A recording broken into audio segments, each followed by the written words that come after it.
নমস্কার বন্ধুরা, সর্বানিস কিচেন চ্যানেলে আমার সকল বন্ধুদেরকে অনেক অনেক স্বাগত, শুভেচ্ছা আর ভালোবাসা জানিয়ে আজকের ভিডিও আমি শুরু করলাম। আমি কি রেসিপি নিয়ে এসেছি সেটা তোমরা থাম্বনেল দেখে বুঝতেই পেরে গেছো। এটা কিন্তু সত্যি ছোট্ট একটি রেসিপি, কিন্তু খেতে কিন্তু খুবই টেস্টি হয়। তাহলে বন্ধুরা দেখে নাও আজকের রেসিপি।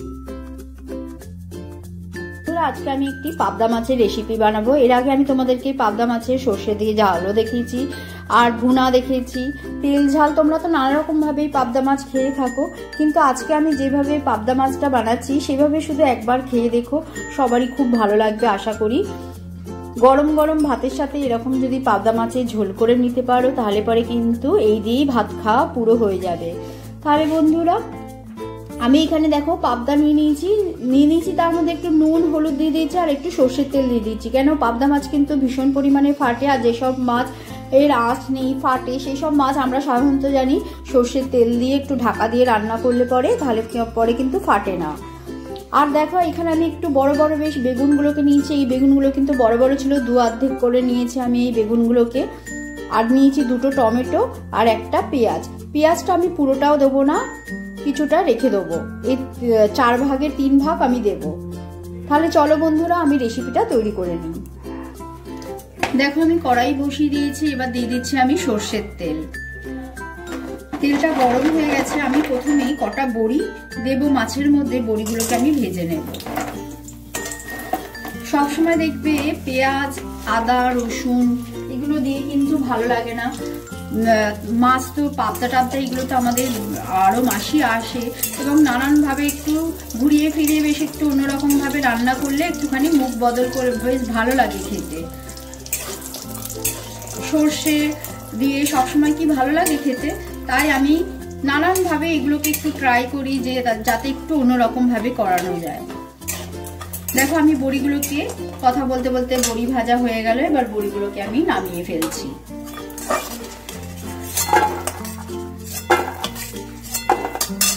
এবার আমি দিয়ে দেবো বেগুনগুলো।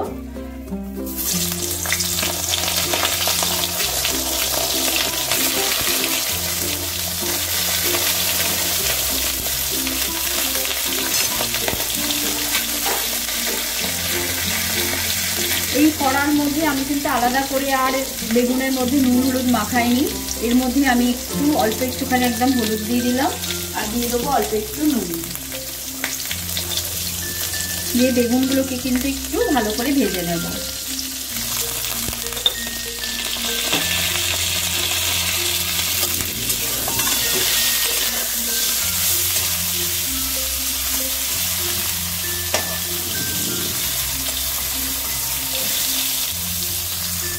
দেখো বেগুনগুলো ভাজা হয়ে গেছে, এবার আমি বেগুনগুলোকে নামিয়ে ফেলছি। আবারও আমি দিয়ে দিচ্ছি সর্ষের তেল। এবার আমি মাছগুলোকে ভেজে নেব।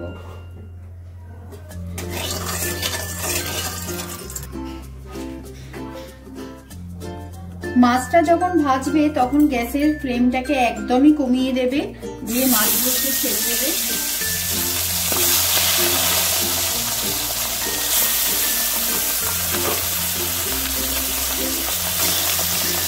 একটা ঢাকা চাপা দিয়ে তারপরে আমি আবার গ্যাসের ফ্লেমটাকে বাড়িয়ে দিলাম। এইভাবে মাছ ভাজবে, দেখবে মাছ একটু গায়ের মধ্যে ছিটকে আসবে না, তেল ছিটকে আসবে না। প্রায় 3-4 মিনিট পর আমি যখন মাছ ঢাকনাটাকে তুলবো তখন কিন্তু আবারও আমি গ্যাসের ফ্লেমটাকে কমিয়ে দিলাম, দিয়ে আমি ঢাকনাটাকে তুলছি।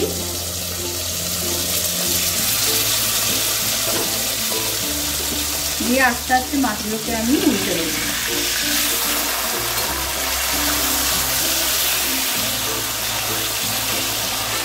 দেখো কি সুন্দর উল্টে দিলাম, দিয়ে এবারে আমি আবার ঢাকা দিয়ে গ্যাসের ফ্লেমকে বাড়িয়ে দিলাম। এইভাবে কিন্তু আমি মাছগুলোকে ভেজে নেব। আবারও 3-4 মিনিট পর আমি ঢাকনাটাকে তুললাম, গ্যাসের ফ্লেমটাকে ওইভাবে কমিয়ে দিয়ে। আর পাবদা মাছ তো বেশি কড়া করে ভাজলে কিন্তু এর টেস্ট কিন্তু নষ্ট হয়ে যাবে।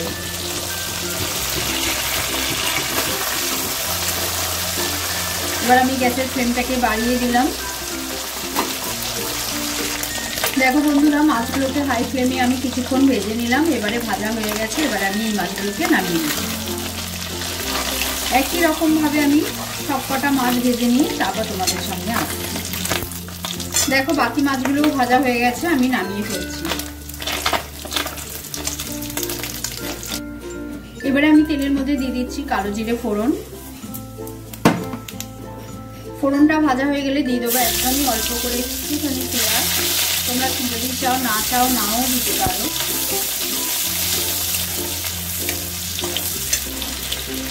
পেঁয়াজটা একটু ভাজা হবে। দেখো পেঁয়াজটা একটু ভাজা হয়েছে, একটু কালার ধরেছে। এবার এই সময় আমি দিয়ে দিলাম 2 টমেটো।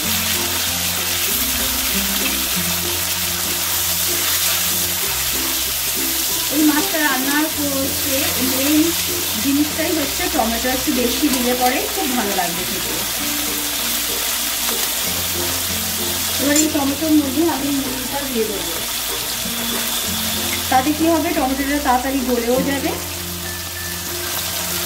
নুনটা আমি একদম পরিমাণ মতন দিয়ে দিলাম।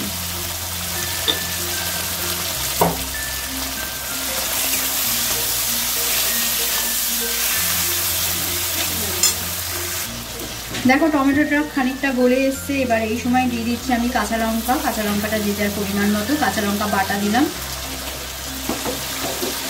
আর দিয়ে দেবো হলুদ, 1 চা চামচ আমি হলুদ দিলাম।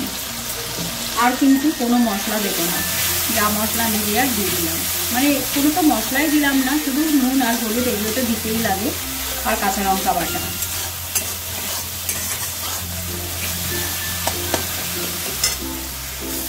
দেখো মশলাটা কষানো হয়ে গেছে। এবার আমি দিয়ে দিচ্ছি জল। আমি এখানে তো গরম জল ইউজ করি, তরকারিতে আমি সাধারণত গরম জলই ইউজ করি, তাতে কি হয় টেস্টটা খুব সুন্দর হয়।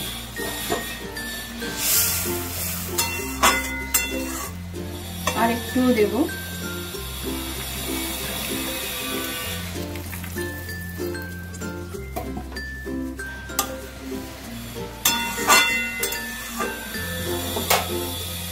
এবারে আমি বেগুনগুলো দিয়ে দিচ্ছি। গরম জল দিলাম বলেই কিন্তু আমি বেগুনগুলো সঙ্গে সঙ্গে ছাড়লাম। ঠান্ডা জল দিলে কিন্তু সঙ্গে সঙ্গে বেগুন ছাড়বে না, যখন ফুটে উঠবে তখনই বেগুনটা ছাড়বে।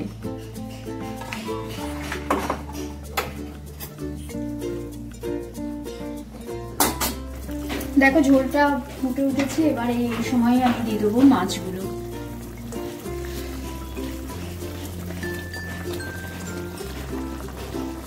এখন কিন্তু আমি গ্যাসের ফ্লেমকে পুরো হাই ফ্লেমে দিয়ে রেখেছি, কেন মাছও ভালো করে ভাজা, বেগুনও সমস্ত কিছু, অতএব এটা কিন্তু বেশিক্ষণ একদমই সময় নেবে না।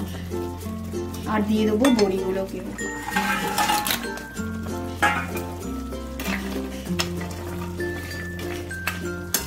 বন্ধুরা তোমরা এরকম একদিন গরম গরম ভাতের সাথে পাবদা মাছকে এরকম করে খেয়ে দেখো, আমার মনে হয় আশা করি খুবই ভালো লাগবে তোমাদের। দেখো বন্ধুরা ভালো করে ফুটিয়ে নিয়েছি, আমার রেসিপিটা কিন্তু কমপ্লিট হয়ে গেল। এবারে আমি গ্যাস দেবো বন্ধ করে, সার্ভ করার জন্য রেডি করে তোমাদের সামনে আসছি। দেখো বন্ধুরা আমি সার্ভ করার জন্য রেডি করে নিয়েছি আজকের এই পাবদা মাছের রেসিপিটি। এই রেসিপিটি কিন্তু গরম গরম ভাতের সাথে সত্যি খুব ভালো লাগে বন্ধুরা। তাহলে বন্ধুরা আমার রেসিপিটা যদি তোমাদের ভালো লেগে থাকে তাহলে অবশ্যই লাইক করো, কমেন্ট করো, শেয়ার করো তোমাদের পরিবার, আত্মীয় স্বজন সবার মধ্যে।